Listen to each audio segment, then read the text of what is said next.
Ay, magandang gabi po. Ang ating balita po sa ngayon, na kuryente si Boying Rimulya, si Secretary Boying Rimulya ng Department of Justice na kuryente. Ha? Fake news. Binalita niya pa naman na nabasura daw yung aplikasyon ni Harry Roque ang nabasura doon ng the Netherlands yung aplikasyon ni Harry Roque na magkaroon ng asylum sa Netherlands. Fake news ka na naman, Mr. Roque, Mr. Rimulya, Mr. Rimulya. You should have been more circumspect in your pronouncements. Marami kang palpak na mga inaanunsyo. Yan ang napansin ko po sa iyo. And with that kapalpakan mo, ito na ngayon, ang kapalpakan mo numero 1 ay, ang kapalpakan mo sa ngayon ay nag-anunsyo ka na basura na yung application ni Harry Roque na mag-asylum o di kaya magiging adopted sa son ng the Netherlands si Roque. Tapos, ang bumalita sa iyo, hindi mo lang siya kung tama. Lumalabas po, balik-balik pong mga pundasyon ng inyong mga balita kung saan nakukuha. Anyway, bago ako magpapatuloy, nais ko muna tingnan ninyo ito na nanghihingi po ako ng donasyon para sa pagsampa ng kaso na kuwaranto laban kay Erwin Tulfo. Kasi po, ang sinisingil po ng Senate Electoral Tribunal ay 50,000 sa filing fee. Hindi nila tanggapin ang kaso ko na kuwaranto laban kay Erwin Tulfo kung hindi ako magbayad ng 50,000. Pagkatapos niyan, dagdag pa niyan ay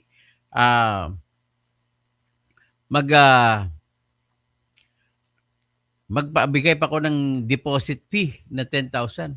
So all in all, kasama sa mga gastos, kailangan ko po mga 100,000 pesos po. Kaya tulungan niyo pa ako, marami na po nagpadala sa atin. Inanunsyo ko na kanina. Anong padala sa atin kanina ay ganito.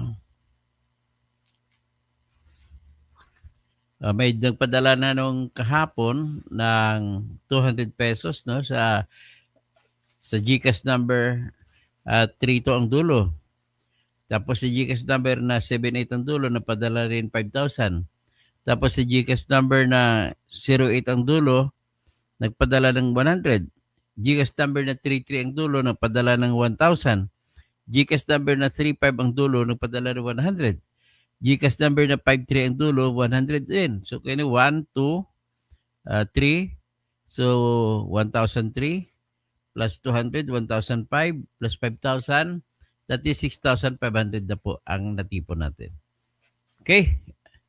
So, may nagpadala rin sa akin na 2,000 sa aking PNB. So, plus 2,000.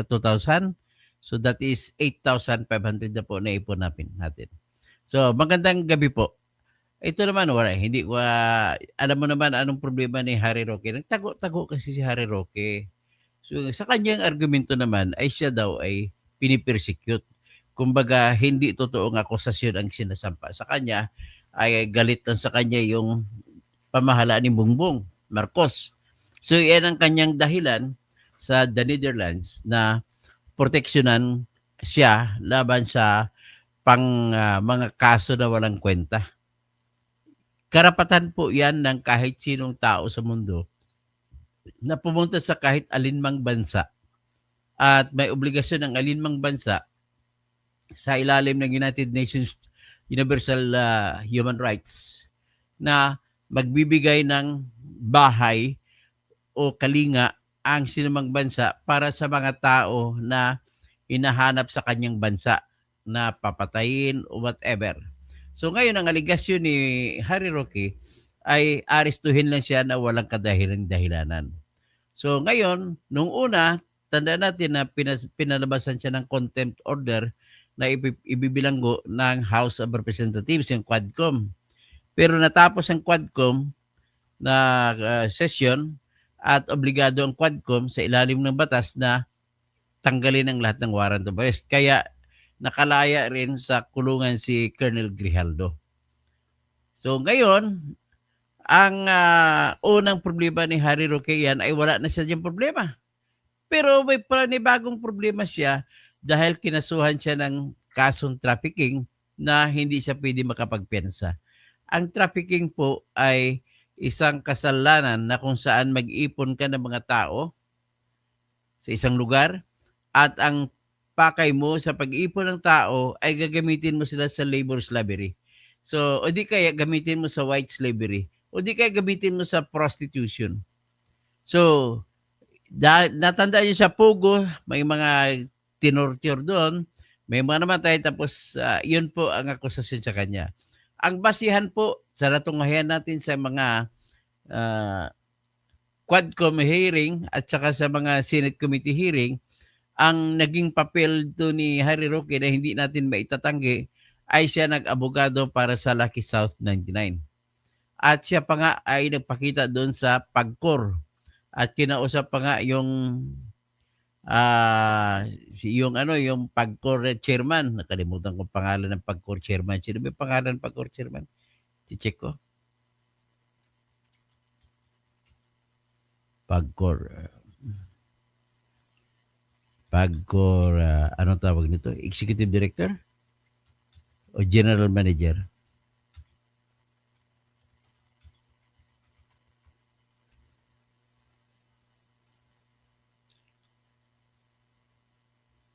The current General Manager of PAGCOR is Redentor Rivera. Tapos, ang chairman and CEO si Alejandro Tenco. Yun. Tapos, hinarap daw niya si Alejandro Tenco at kinausap niya ito patungkol sa buwis na babayaran ng Pugo at magre-renew ang Pugo. So, yan lang po ang naging papel niya. Dagdag niyan, may isa pa siya naging papel. Kung saan ang kanyang boyfriend, hindi ko alam kung boyfriend, hindi niya, pero pasensya ka na, Harry Roque. Pugi kasi yun eh, si De La Serna. Ay doon nakatira sa isa sa mga kwarto sa Pugo na building sa Lucky South 99, doon sa Purak, sa teritoryo ni Jing Kurakot na Mayor, Jing Kapil. Okay? So, yan ang naging papel ni Harry Roque. Tapos, may isa pa siya naging papel na siya'y umabogado sa Lucky South 99 at kinasuhan ko no yung umuupa na Pugo sa kanya doon. So, umabot pa hanggang Court of Appeals ang kasong yan.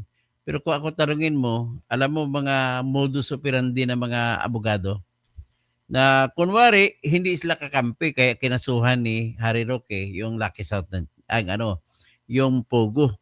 Kinasuhan ng Lucky South 99 para palabasin na hindi kasapi sa operation ng Pugo ang Lucky South 99. Pwede rin ganun mangyari. Hindi ko sinasabi na iyon na nga, pero pwede rin ganun mangyari. So in other words, ladies and gentlemen, sa aking fair na pagtingin, ay hindi ako makapagsabi na talagang mayroong tinatawag na prima facie evidence with reasonable certainty of conviction na guilty nga si Harry Roque. In other words, kung ako sa patas ng paningin ko, wala akong nakita na sapat na basihan o na ebidensya. Kukunti lang eh. Yun lang, hindi yung sapat na ebidensya para sabihin nyo na siya ay may prima facie evidence with reasonable certainty of conviction na nagkasala si Harry Roque ng salang kung tawagin ay trafficking in persons. So, nevertheless, andyan na yan ang warrant of arrest, nilabas na ng RTC Pampanga. So, wala natin magagawa dyan. Andyan na yan. Except kung, kasi abogado naman siya, alam niya man niya kung paano lumaban, except kung umuwi siya rito at lalabanan niya ang kaso. At ipakita niya na abuso, grave abuse of discretion ang ginagawa ni Remulla, na isasama ka sa kaso na kulang-kulang ebidensya, at grave abuse of discretion din ang ginawa ng judge sa pagpalabas sa iyo ng warrant of arrest. Kasi kung ako tingnan mo, kung iyon lamang ang naging papel mo na yung si De La Serna na sabi na personal assistant mo ay nakatira sa Pugo at yung ikaw ay naging abogado ng Lucky South 99, na kung saan ang direkta mong kausap diyan ay si Cassandra Leong, wala pong ako nakita na sapat na ebidensya para sabihin na mukhang guilty nga si Harry Roque sa salang trafficking. Kung meron lang, pagka ano din dito, siyempre kaaway siya ng mag-Quadcom. Parang minamaldita niya kung sumagot siya. Kinulong pa nga siya doon, di ba? Naalala natin. So, ang problema doon masyado siyang pinag-initan, sa totoong kwento lang. So, ngayon, parang naawa nga ako sa kanya, sa totoo lang. Pero may isa pa siyang tinatanong sa kanya na hindi niya nasagot-sagot. Paano, paano nagkaroon ang kanyang kumpanya ng bahay doon sa Benguet, kung saan natandaan niyo na pinasok ng immigration agency yun at saka PAOK. PAOK ba? Hindi. PAC, PACC. Sila ni Winston, John Winston, kalimutan ko pang-apelido ni John sa PAOK, tingnan ko. Presidential Anti-Crime, Organized Crime, PAOK.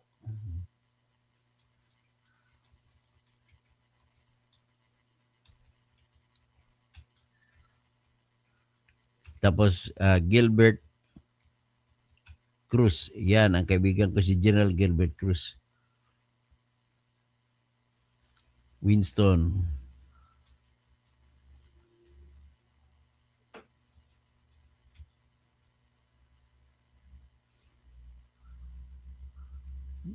Sino may isa?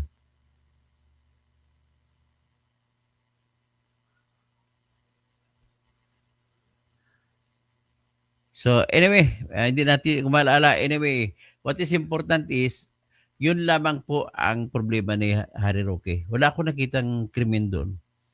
Kung one lang, ang hindi lang niya pagsipot, sigurado naman ako mananalo siya kung dumalo siya. Kaya ibig sabihin, pwede rin pong sabihin, in fairness, na yung kaso sa kakulangan ng ebidensya ay pwede mo tawagin na persecution. Kaya iyon ang ginagamit ni Harry Roque na dahilan kung bakit nag-apply siya ng asylum sa the Netherlands. Ngayon, hindi po totoo na nadidininay ng the Netherlands ang kanyang aplikasyon para sa asylum. Kundi, sinunod lamang ng the Netherlands ang kanilang regulation sa lahat ng European Union na mga bansa, na kung saan unang pumasok na bansa ang isang tao ay doon lamang siya pwede mag-apply ng tinatawag na asylum. Yun pala, unang pumasok si Harry Roque ay sa Germany. So, kung sa Germany siya nag-apply, ayon po sa Dublin regulation, sa Dublin, Ireland, na doon pinagkasunduan na kung saan pumasok ang tao ay yung bansang iyon ang mag-action sa mga application sa asylum. Kaya, ipinasa ng the Netherlands ang application ni Harry Roque nandun sa Germany. At hindi po na-deny, hindi na-dismiss, kundi tinerminate lang at transferred to Germany. Sobra-sobra naman kayo makapang-api, Mr. Remulla. So, yan lamang siguro ang ating sasabihin sa ngayon. Hanggang dyan lang. At si Winston Casio pala. Salamat po, Porfirio Serrano. Si Winston Casio. Si Moreno Hebero. Kailan? At Gregorio Babayran. Takot si Harry ipakita mga dokumentong. Actually, yung hiningin dokumentong kinatakutan niya, alam mo saan? Yung dokumentong patungkol sa pagbili niya ng mga, kung hindi ko rin kamali, 100 hectares na lupa nandun sa Bataan. Kay Gerardo de Leon attorney, nidyong makonvict si Sara para para mabalik yung mga milyones na ninakaw niya. Ay, sigurado ba tayo na may ninakaw ba siya Gerardo? Hindi pa natin sigurado. Kasi kailangan pa nating ebidensya. So ipapatuloy natin yung impeachment trial para makita natin. Huwag naman na ngayon pa lang, naman yun, unfair naman yun na i-convict natin ngayon na wala pa tayong nakikita ebidensya. So, Joel Diso, Kodos, Attorney Kausing, Joe Advincula, magandang gabi po, sir, shout out. Tapos si Romel Bengson, Naimbag Rabi, Tirador, Naimbag Rabi sa mga kapsat ko. Tapos Mayap Bingi sa mga kabalin ko. Maray na Banggi sa mga mga kaibigan ko, mga kababayan ko sa Bicol region. Tapos si Moreno Hibero, Gregorio Babaran, Sara Maca Reyes, correct. Moreno Hibero Jr., Dr. Toto, from Dumaguete, paki-vlog naman ang SSS.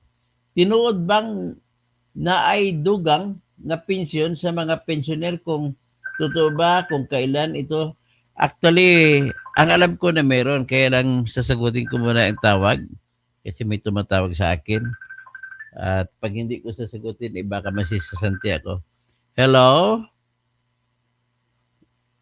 Hello? Nagla-live ako. Okay, ano yun? Naka-live na hindi pa? Naka-live na ako, nagla-live ako. Paki-chat mo na lang. Paki-chat mo lang, chat kasi nagla-live ako. Okay, nagla-live na kasi ang asawa ko eh. Nagla-live ako at sa asawa ko tumatawag. So, kasi masunurin tayo sa asawa. Masunurin. Kaya, padala natin ang pera. Nagbumibili ng damit. So, Jagger Yarte. Sino ba si Joel Diso? Nandiyan na lahat. No? Ibig sabihin, ganun lang po ang ating maiksing kwento. Actually, to my mind, pwedeng lumaban sana. Mas maganda ang laban ni Harry Roque kung lumaban siya ng pukpukan. Tapos, ang nangyari, sa pag-alam ko, nasa labas na siya ng bansa nung mag-contempt siya. Hindi na siya bumalik. Ang kinatatakutan na talaga makulong siya. So ngayon, dahil hindi niya maibigay nagkamali sa doon na sagot eh. Dapat sinabi niya, wala siyang alam doon. Ngayon, sinagot niya na may dokumento yung pagbibili ng lupa doon sa Bataan.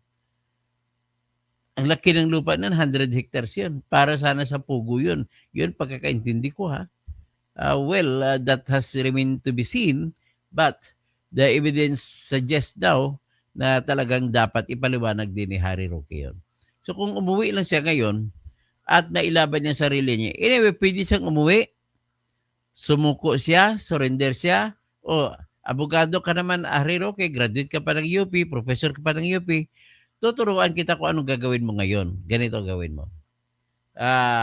Pwede naman po na hindi ka susuko, pero mag-file ka ng motion na basura mo na ang warrant of arrest mo sa rason na hindi ka binigyan ng subpoena para makapagpaliwanag. So dahil dyan, karapatan mo po yan sa ilalim ng continuous trial guidelines. Now within 5 days from knowledge of the information or information yung papel na kung saan sinusulat ang akusasyon, ay pwede ka pang kapagsampa ng motion. Hingiin mo na, i-lift mo na yung warrant of arrest, ibasura mo na. At hingiin mo na bigyan ka ng karapatan na magkaroon ng tinatawag na preliminary investigation. At karapatan naman ng akusado yan, so hindi siya pwede tanggihan ng korte. Okay? Yan lamang aking itutulong sa iyo. Don't be afraid. So, Ariston Lacuna, dati abogado ka, naging engineer, tapos ngayon doktor. Baka sa sunod maging commercial pilot, tapos astronaut. Hindi malayo. Kung may time ako, mag-aaral ako. Love TV Patrol, ICC, Jello Advencura, mabait ka sir, masunurin sa asawa. Nonoy Taying, mayong gabi, at attorney, Ariman Kodi sa Gatanaw, Permi, salamat kid sa inyo pagtanaw. Joel Diso, shout out po, watching from Alberta, Canada. Wow. Okay, hanggang dyan na muna tayo ngayon ha. At magandang gabi po sa lahat. Harry Roque, ayusin mo na yan. Para ikaw naman to magtatalak-talak ka na dito. Mas maganda kung dito ka sa Pilipinas magsalita. Okay, okay lang. Nandiyan ka naman sa the Netherlands. Actually, bumalik siya para patunayan kay Mr. Remulla na mali siya. Bumalik siya kagad ata sa sa the Netherlands eh. Umayos na siya, pumunta lang siya, tinikot, sabi niya, pinasumpa niya lang mga Pilipino maisog team dun sa Germany. So hanggang dyan lang tayo. Love TV Patrol. Okay, maraming salamat po.